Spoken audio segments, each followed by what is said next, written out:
We're going to simulate lightning in this dusk shot that I took. And there's nothing more crazy than daytime lightning without a storm. And I've seen it. So we're going to go to the layer menu and choose new layer. That way we don't harm our original background image. And I'll call it Lightning 1. When I click OK, there's a few steps to this. I'm going to start by hitting the letter G for gradient on my keyboard. The feature we're going to use, which is clouds or difference clouds, doesn't work on a clear or empty layer. And you could think of the layer like a clear piece of acetate that we're overlaying on the background image, and in this case, the background is the shot of this building. So I'm going to hold down my Shift key. Shift prevents the gradient from bending at an angle.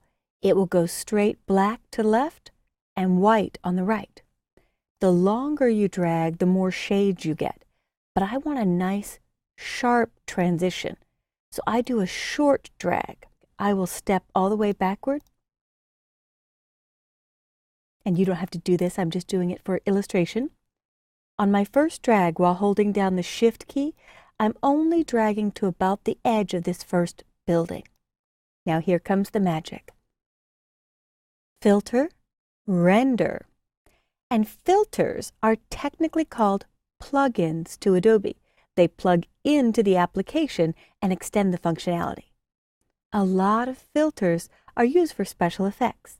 And I use the render clouds a lot to make up new sky when sky isn't there, if you have a shade of blue and pink or white and blue. But in this case, we want difference clouds, very ominous, very stark clouds. All right, so it's difficult to see right here, but I can see a bit of my lightning forming. Now I need the opposite of the colors. Where this black is shooting through, I need it to be white. So I will choose from the image menu, adjustments, and invert. There it is. I'm seeing my first strike of lightning. To make this really pop, I'm going to use image, adjustments, and levels. Levels means color levels, and it adjusts the black, the white, and every shade in between on any given image. When I choose image adjustment levels, I'm going to start with the black and move it very far, which in essence wipes out everything except the lightning. Now it's okay if you have bands or little remnants here and there. We'll simply erase them with the eraser tool. You'll want to play with the black and the gray to really get like a glow or spike on that lightning. There, I'm getting really close. Now, if you wanted exactly what I've got here, you could type in my numbers that you're seeing in the dialog. However, your gradient probably isn't exactly matching mine, and the difference clouds filter or plugin will generate something different every time. So you could run it a couple times and get different results.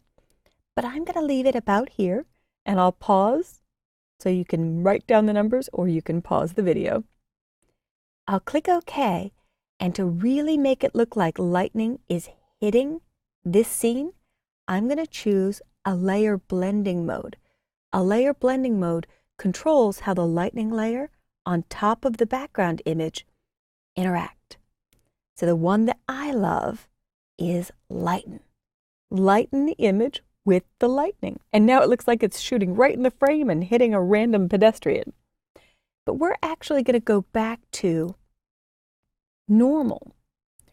And the reason I'm back on normal is I see some pieces I need to get rid of. I'm going to erase those first. And technically, I'm not really erasing. I actually want to paint with black because all of the background is black. So on my paintbrush tool, I will choose a bigger brush size. There we go. And I'll simply paint over any little pieces that I see left over from the difference clouds. And you might paint away whole parts of the lightning. It's your call what you keep and what you get rid of. And I'm careful not to get too close to the edge because I don't really want to see a hard brush line here where I've cleaned up. All right. Now, to make this look more realistic, we're going to have it hit one of the points on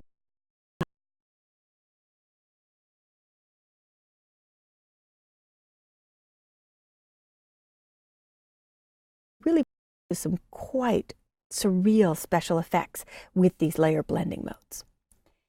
Now I'm going to switch to the Move tool, the top tool in my toolbar, and choose Edit, Free Transform. And with Edit, Free Transform, I can move this up, and I can decide to hit that. And it looks more like that could happen right in front of me. And if I wanted to scale it at all, I could stretch it, make it bigger or smaller. If you don't hold down the Shift key, it disproportionately scales, but that's okay. Lightning can look all kinds of wacky ways. And if I move a hair to the outside, I can rotate. The rotate shows you kind of a bent arrow, and then move it back into position. But I have to be careful. This doesn't look realistic, the lightning coming in front of the building. So you want to make sure that your lightning stays in the background.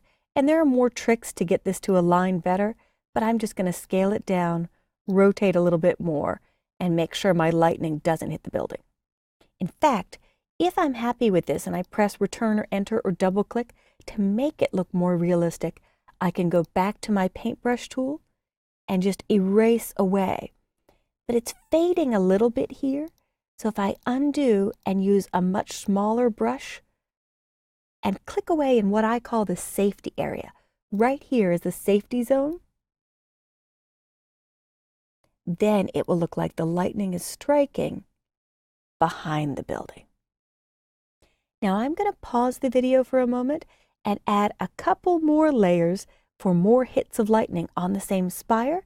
And when I resume, you'll see those new layers added. If you want to do this yourself, you're just going to start with layer, new layer, and repeat the steps I did earlier.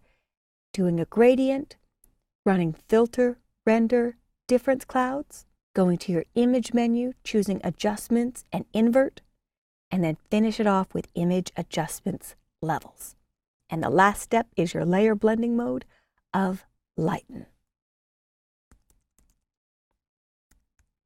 So I'm pausing now, and when I resume, you'll see a much cooler shot. All right, as we come back, you'll notice I've built 4 different layers, and I'll correct that last name. So I've created several different spikes coming off of one piece of lightning, and then one that kind of shot directly down. And for the last touch for this ominous piece of lightning, you could run down at the bottom of your layers panel a levels on the whole image. If I choose levels in properties, I can make everything darker and everything in the middle a little bit darker. And now it's starting to get very foreboding or very ominous. And all of these are non-destructive edits. I could turn on and off each piece of lightning by clicking the eye icon to the left. So I'm going to leave it with this dark shot, and I would like you to see if you could find a partially dark image of yours, but you could always make it darker, and use the filter, which is technically a plug-in of difference clouds, in order to create this lightning. Good luck.